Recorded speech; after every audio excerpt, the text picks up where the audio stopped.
Ok, vamos fazer uma oração então, para a gente poder iniciar. Oremos juntos. Querido Pai Celeste, nós te agradecemos mais uma vez por estarmos mais um sábado juntos, estudando a Tua Palavra e as mensagens do Senhor para os últimos dias. Queremos suplicar ao Senhor agora o batismo do Espírito Santo e que o Espírito Santo possa abrir nosso entendimento, Senhor, cada vez mais para as Escrituras e para o período que estamos vivendo nesses últimos dias. Nós te agradecemos, ó Pai, por tudo que o Senhor tem feito. Pedimos agora, Senhor, que o Espírito possa conduzir toda essa live em nome de Jesus. Amém. Meus amados, então hoje nós estamos iniciando o capítulo 4 do livro Mensagem do Terceiro Anjo, e esse capítulo é um dos mais fortes do livro, né? Um dos mais, assim, que chamam a atenção também. Eu estou abrindo ele aqui também, vou colocar as passagens para vocês aí. Mas esse sermão 4, ele já vai introduzir o seguinte: nós vimos no prefácio, né? Desde o prefácio até o capítulo 3, né? Até o sermão 3, nós vimos que se tratou efetivamente da história do que estava acontecendo ali, né? Nós vimos que foi colocado ali, né, na feira mundial que estava tendo ali, foi colocado aquela ideia, né, de se fechar a feira aos domingos para que o domingo fosse guardado realmente como um dia sagrado, né, por eles serem uma nação cristã e tudo isso.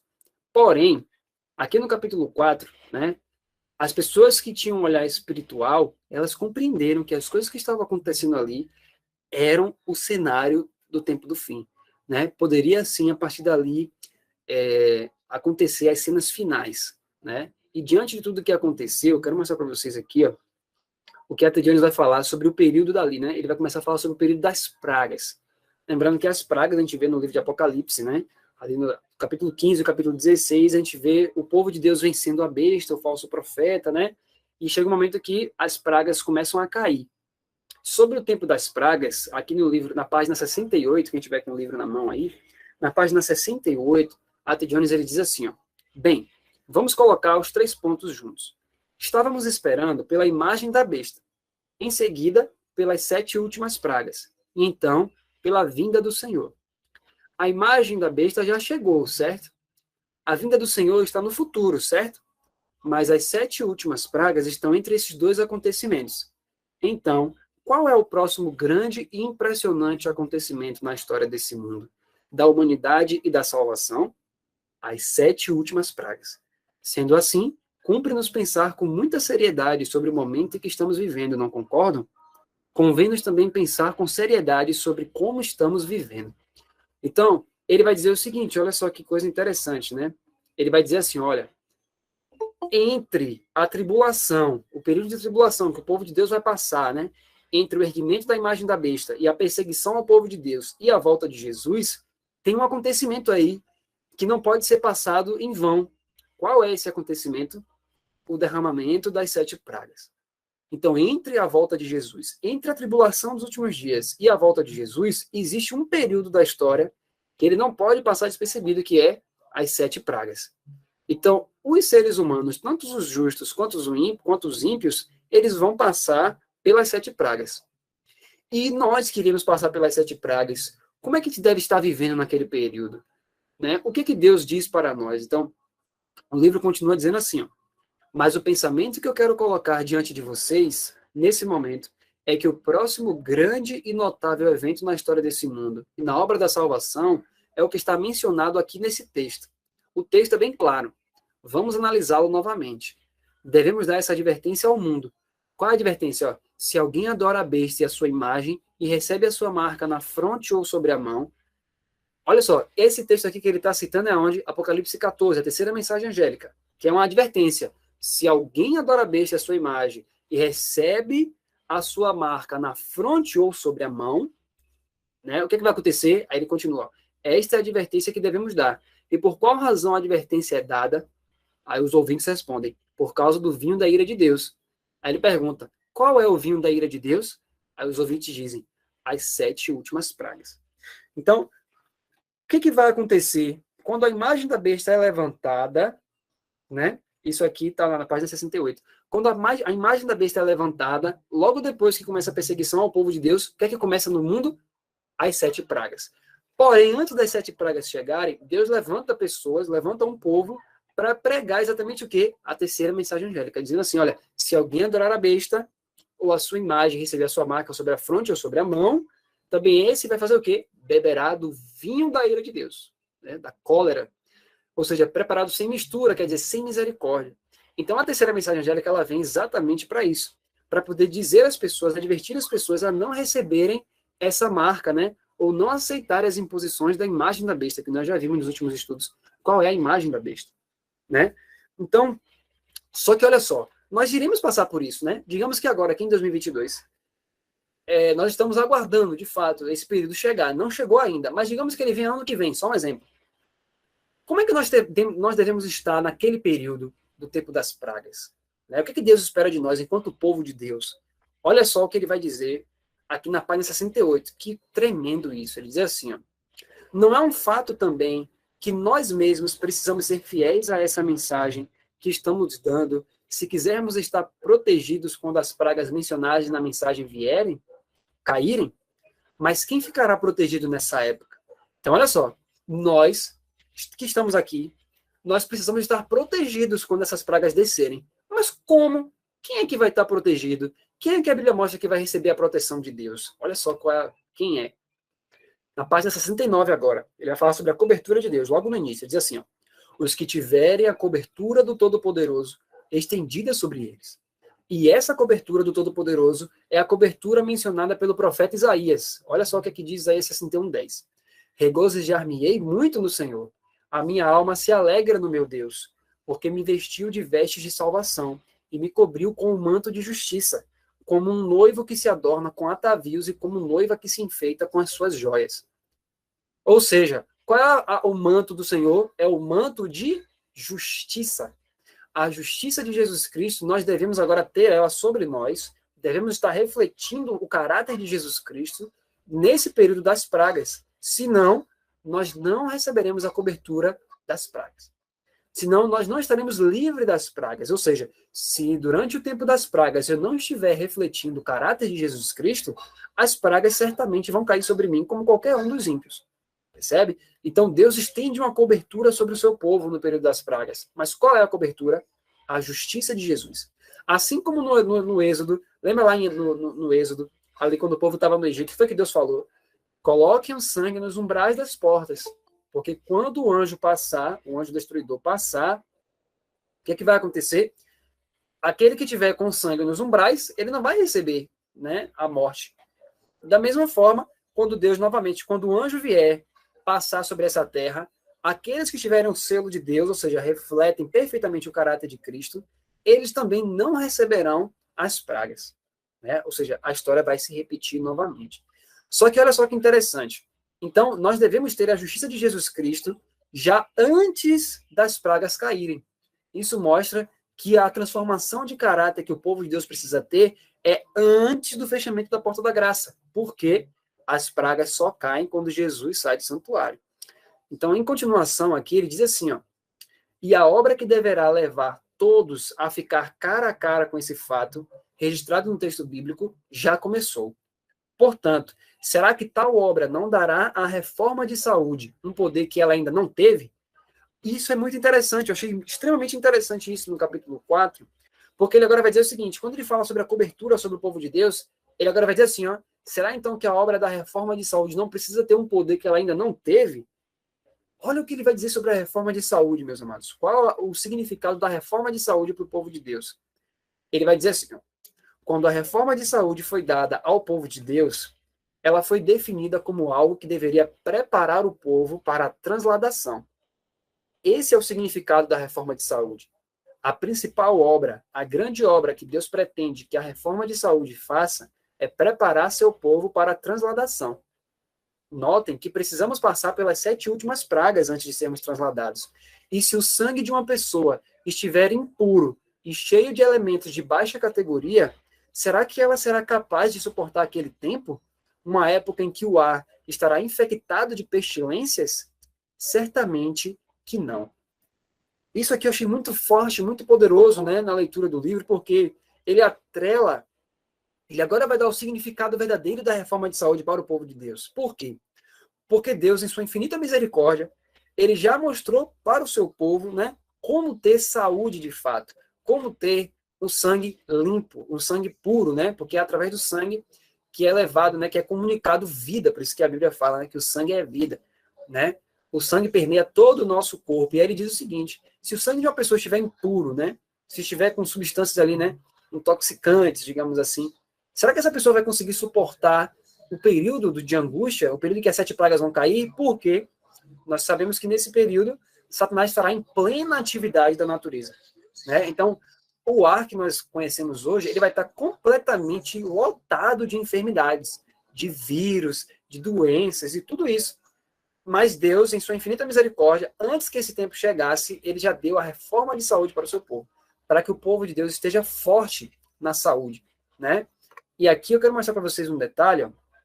Olha o que o Espírito Profecia fala sobre a reforma de saúde. Ela diz assim, ó: a obrigação que temos de nos apresentar a Deus limpos, puros e saudáveis não é compreendida. Isso ela falou em 1897. Em outra passagem ela diz: a falta de cuidado pela maquinaria viva é um insulto ao Criador. Há regras divinamente indicadas que, se observadas, livrariam os seres humanos de enfermidades e morte prematura. Em outra passagem ela diz: uma das razões por que não desfrutamos mais das bênçãos do Senhor é que não acatamos a luz que ele tem se comprazido em nos dar, com referência às leis da vida e da saúde. Então, Deus enviou uma mensagem para o seu povo falando sobre comida, de quanto em quanto tempo eu devo comer, né? O Profecia fala que é de 5 em 5 horas. Ele deu uma mensagem sobre água, luz solar, exercício físico, tudo isso, né? Uma reforma de saúde para quê? Para que nós fôssemos um povo forte na saúde, né? E aí, olha só que coisa interessante agora, olhando para o contexto das pragas, né? Antes tem uma passagem aqui do Conselho sobre Regime Alimentar, página 17, que ela diz assim: tão verdadeiramente é pecado violar as leis de nosso ser, como é quebrantar os 10 mandamentos. Em um e outro caso, há transgressão às leis de Deus. Os que transgridem a lei de Deus em seu organismo físico estarão inclinados a violar a lei de Deus proferida no Sinai. Olha que forte esse texto, né? Por quê? Porque, veja só, tudo que nós comemos, né, a forma como a gente lida com os nossos hábitos dia a dia, elas influem sobre nossa mente. E é com a mente que servimos o Senhor, né? Então, muitas vezes, os alimentos que a gente come, a forma de vida que a gente leva a gente a deixar a nossa mente extremamente cansada, né? Uma mente extremamente, ele vai falar, embotada, né? Que não consegue discernir as coisas espirituais. Então, quando a mente está embotada, nós não conseguimos discernir os nossos pecados para pedir perdão por eles. Por isso que lá no Antigo Testamento, no dia da expiação, Deus mandava o povo ficar em jejum para que a mente ficasse mais clara para discernir os pecados, para que o povo pudesse confessar os seus pecados e não ser extirpado naquele grande dia, né? E como hoje nós vivemos o dia da expiação, nós também temos que ficar em jejum. Em que sentido? O jejum que o Espírito Profecia fala é a reforma de saúde, para que a mente esteja limpa, né? Para discernir os pecados, para poder verdadeiramente vencer esses pecados antes que Jesus saia do santuário, né? Olha só que coisa interessante aqui sobre a natureza. O Espírito Profecia, na página 589 e 590 do Grande Conflito, diz assim, ó: ao mesmo tempo em que aparece aos seres humanos como grande médico que pode curar todas as enfermidades, Satanás trará moléstias e desgraças até que as cidades populosas se reduzam à ruína e desolação. Ele ainda está em atividade nos acidentes e nas calamidades no mar e em terra, nos grandes incêndios, nos violentos furacões e terríveis saraivadas, nas tempestades, nas inundações, nos ciclones, nas ressacas e nos terremotos. Em toda parte e sob milhares de formas, Satanás está exercendo o seu poder. Destrói a seara que está amadurecendo, seguindo-se a fome e a angústia. Contamina o ar com infecção mortal, e milhares perecem por epidemias. Essas ocorrências devem tornar-se mais e mais frequentes e desastrosas. A destruição será tanto sobre o ser humano como sobre os animais. Olha isso, queridos. Então, o Espírito de Profecia já disse para nós que as epidemias e essas doenças só vão se tornar mais o quê? Mais e mais frequentes e desastrosas. E veja que a Jones, ele fala aqui no sermão, ele diz assim, ó: imagine, né? Nós estamos hoje em um contexto que nós vimos aí o Covid-19, estamos vendo outras doenças surgindo, e o que o Espírito Profecia nos deixa claro? Só vai piorar, só vai se tornar mais frequente e mais desastroso, ou seja, uma doença vai ser mais desastrosa do que a outra, até chegar um ponto em que o ar inteiro, na terra inteira, vai estar completamente cheio e infectado de doenças mortais. Como que o povo de Deus vai subsistir nesse momento? O que é que diz aqui o livro? Deus deu, então, o quê? A reforma de saúde. Então, quando Cristo fala assim, ó, cuideis para que vocês possam estar de pé na vinda do Filho do Homem. Por que ele fala de pé? Porque muitos ficaram o quê? Prostrados, né? Pela doença ou por várias outras situações. Mas por quê? Porque Jesus sabia que antes da volta dele, haveria uma série de coisas na Terra que realmente seriam para derrubar o ser humano, né?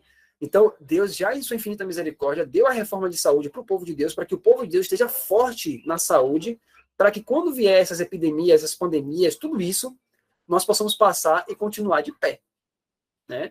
Conseguir suportar esse período tão terrível. Então, esse foi um dos pontos que ele traz no livro, dizendo o seguinte, olha, a reforma de saúde, ela tem que exercer uma obra que ela ainda não exerceu entre o povo. O povo de Deus precisa olhar para a reforma de saúde entendendo que é questão de trasladação. Deus deu exatamente para que nós tenhamos a nossa mente pura, nossa mente limpa, né? Para que possamos discernir os pecados. Inclusive, eu peço que os irmãos depois, em outro momento, possam ler o capítulo do Conselho sobre Regime Alimentar, chamado Regime e Espiritualidade, onde ele mostra claramente a relação direta entre os nossos hábitos de vida com a nossa espiritualidade, entre o que a gente come, entre o que a gente bebe, a forma como a gente se alimenta, com a forma como nós adoramos a Deus. Influi diretamente sobre a nossa espiritualidade, né? Então, daqui a pouquinho, nós não sabemos, pode ser que agora a gente está aqui nessa live, mas pode ser que daqui a 2 meses, 3 meses, 1 mês, 1 ano, o tempo de angústia pode começar. Deus pode olhar para a terra, ver um povo preparado e dizer assim, ó, pode soltar os 4 ventos. E então começar o tempo de angústia, qual nunca houve. E quando começar esse tempo de angústia, o que é que nós acabamos de ver? Vai descer as pragas.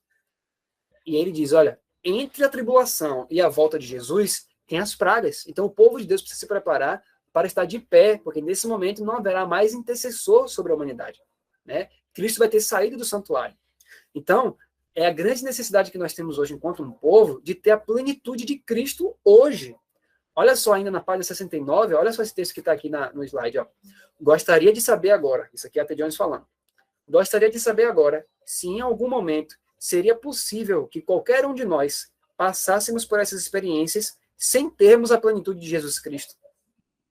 Gostaria que alguém me respondesse. Aí os ouvintes respondem, não temos condição nenhuma. Aí ele diz, é claro que não temos. Então, irmãos, permitamos que ele venha em sua plenitude o mais rápido possível. Precisamos dele cada momento. E cada palestra aqui apresentada mostra cada vez mais o quanto precisamos dele. Meus amados, eu quero pegar a Bíblia aqui com vocês para a gente ver isso agora. Olha a importância disso. Quem tiver com suas Bíblias, por favor, pega a Bíblia aí, vamos dar uma olhada aqui em alguns textos da Bíblia para mostrar essa urgência de termos a plenitude de Cristo agora, antes das pragas, antes do fechamento da porta da graça. Olha só. Vamos abrir aqui o livro de Efésios. Vamos ler juntos aqui. Efésios, no capítulo 3. Vamos ver aqui, olha só. No verso 13. Diz assim, ó. Portanto, vos peço que não desfaleçais nas minhas tribulações por vós, que é a vossa glória.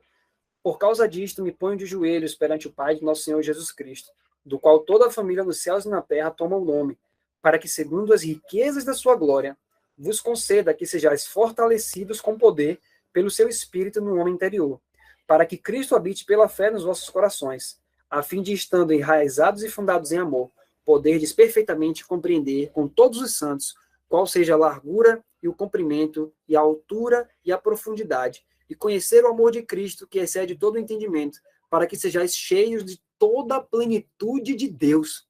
Então, olha a oração de Paulo pelos Efésios, para que eles começassem a conhecer o amor de Deus. E o que é o amor de Deus, gente? Está escrito em 1 João 5,3. O amor de Deus é esse, que guardemos os seus mandamentos. Então, o que Paulo queria é que aqueles homens tivessem a experiência de saber o que é guardar os mandamentos por completo, né? Guardar os mandamentos em sua plenitude, né? Refletir o caráter de Jesus Cristo em sua plenitude. Que eles conhecessem a Jesus de tal forma que na vida deles eles pudessem experimentar o que é guardar a lei por completo, né? E aí ele agora vai dizer assim, para que vocês sejam cheios de toda a plenitude de Deus. Deus não quer dar João 3, né, acho que é o verso 34, fala que Deus não dá o Espírito por medida. Deus não quer que a gente tenha uma experiência com ele, uma experiência manca, né? Uma hora eu levanto, uma hora eu caio, uma hora eu levanto, uma hora eu caio. Não, Deus não quer isso. Deus quer que sejamos varões perfeitos em Cristo, né? E aqui no capítulo 4, olha assim, ainda em Efésios capítulo 4. Efésios capítulo 4 vai dizer assim para nós, ó, no verso 10. Diz assim: aquele que desceu é também o mesmo que subiu acima de todos os céus, para cumprir todas as coisas. E ele mesmo deu uns para apóstolos, e outros para profetas, e outros para evangelistas, e outros para pastores e doutores. Para quê? Verso 12. Querendo o aperfeiçoamento dos santos, para a obra do ministério, para a edificação do corpo de Cristo. Verso 13. Até que todos cheguemos à unidade da fé e ao conhecimento do Filho de Deus, a homem perfeito, à medida da estatura completa de Cristo. Olha só, então Deus ele fez os ministérios da igreja com qual propósito? Para que o quê?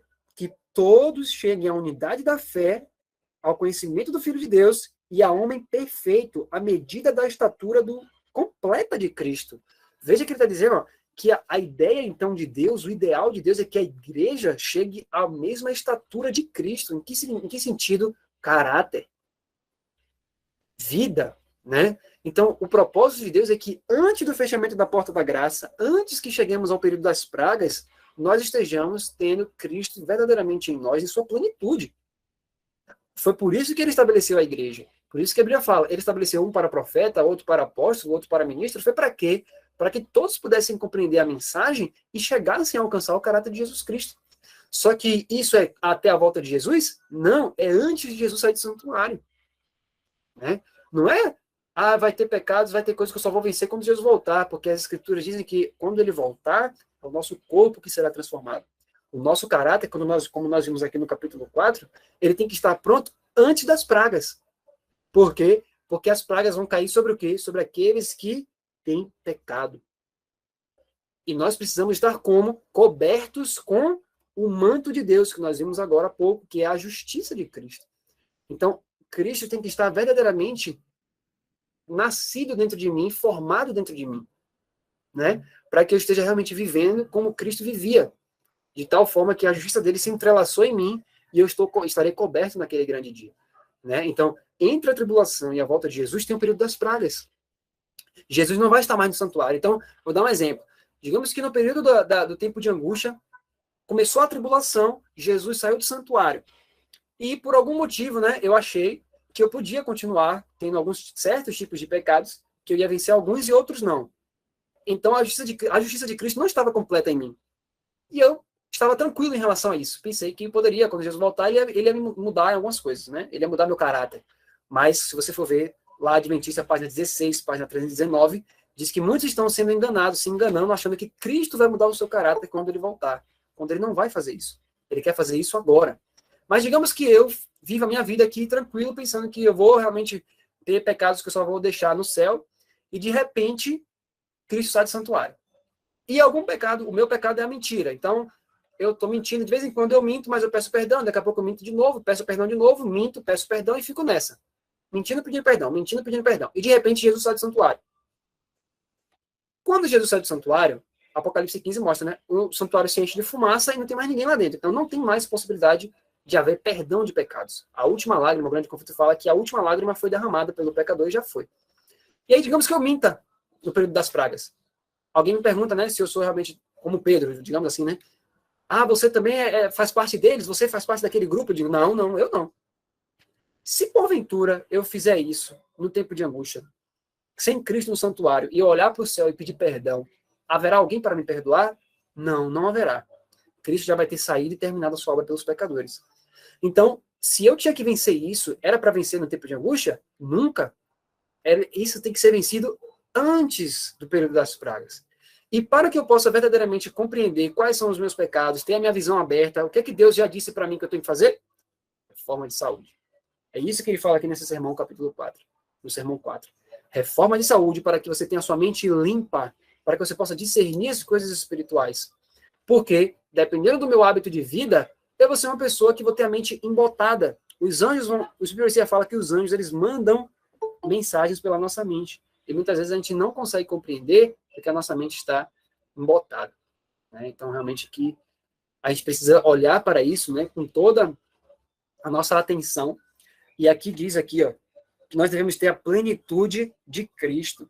E eu quero finalizar aqui também, falando aqui, ó, peço que os irmãos abram comigo agora, 1 Tessalonicenses. Vamos ver aqui, Tessalonicenses. Antes de Tessalonicenses, vamos ler aqui 2 Pedro. 2 Pedro, no capítulo 3. 2 Pedro, capítulo 3. Vamos ver aqui algumas coisas aqui. 2 Pedro, capítulo 3, verso 10.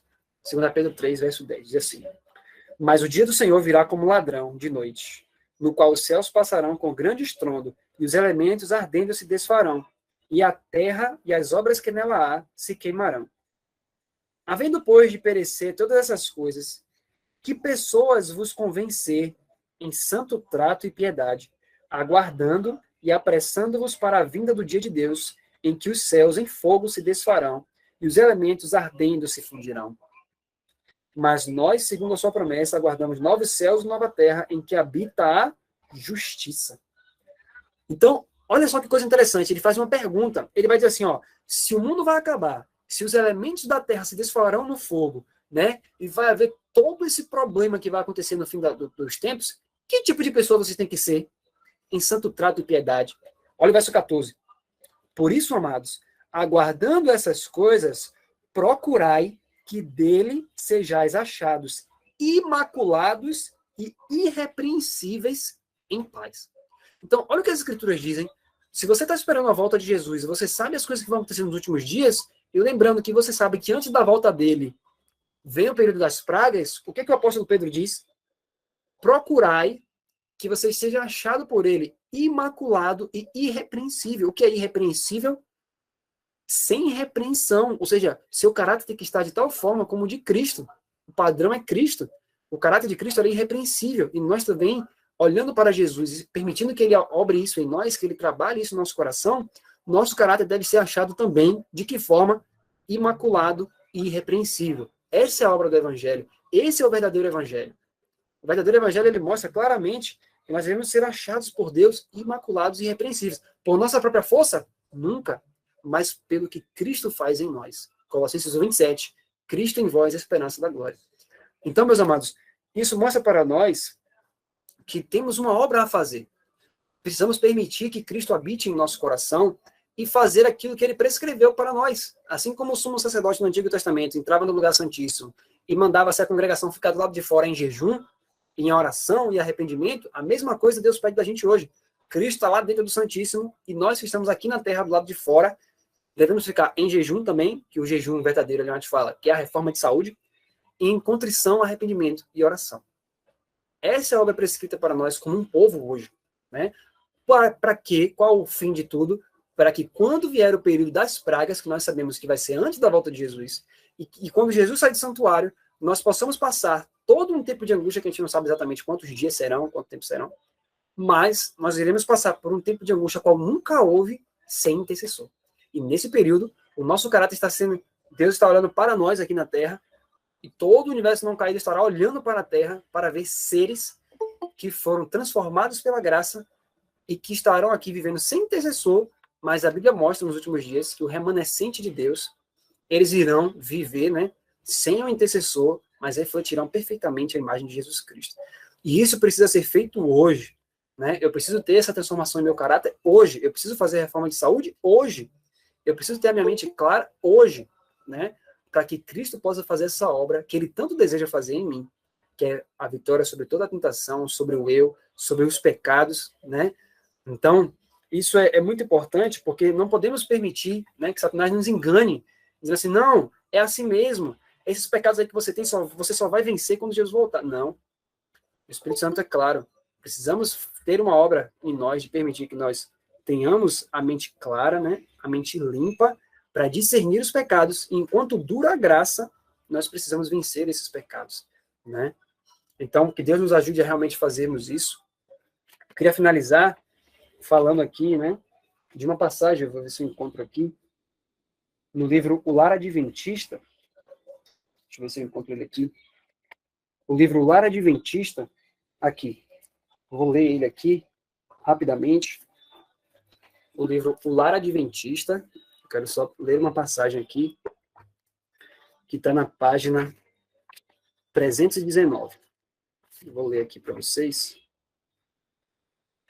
Muitos estão enganando a si mesmos por pensar que o caráter será transformado na vinda de Cristo, mas não haverá conversão de coração em seu aparecimento.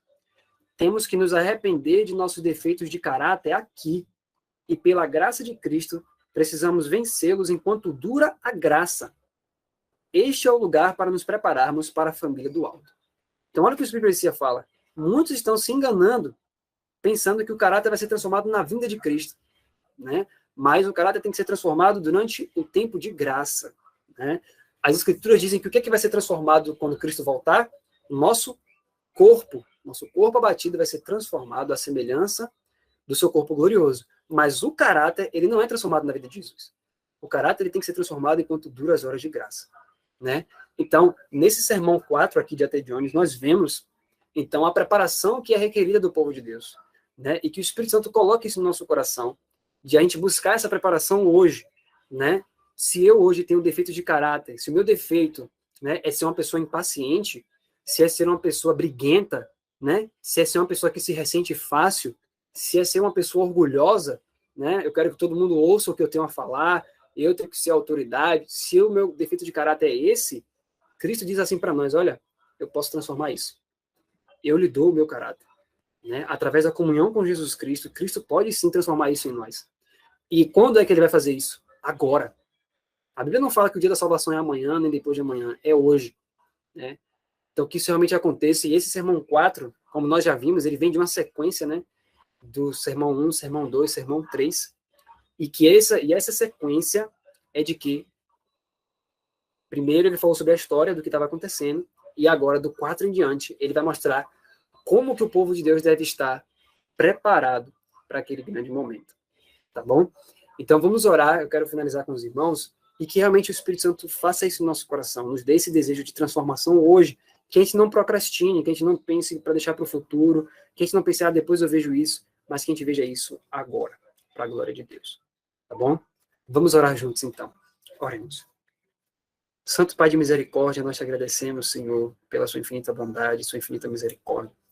Pedimos ao Senhor, Pai, que o Senhor, em sua grande misericórdia pelo seu povo, nos ajude a compreender essa mensagem cada vez mais, que não temos tanto tempo, Senhor, para vencer esses defeitos de caráter, mas que temos graça suficiente para vencer todos eles, ó Pai. Pedimos que o Espírito Santo trabalhe em nós de forma que a gente consiga alcançar o caráter de Cristo, nos dê o caráter de Cristo, Pai. Precisamos da imputação da justiça de Jesus em nós hoje e também da comunicação do caráter de Cristo a nós. Tudo isso nós lhe pedimos como um dom, Pai, porque é um presente que a tua palavra fala, e nós recebemos pela fé. E nós te agradecemos por tudo, em nome de Jesus. E que o Senhor continue nos conduzindo a cada capítulo. É o que pedimos e agradecemos em nome de Jesus. Amém.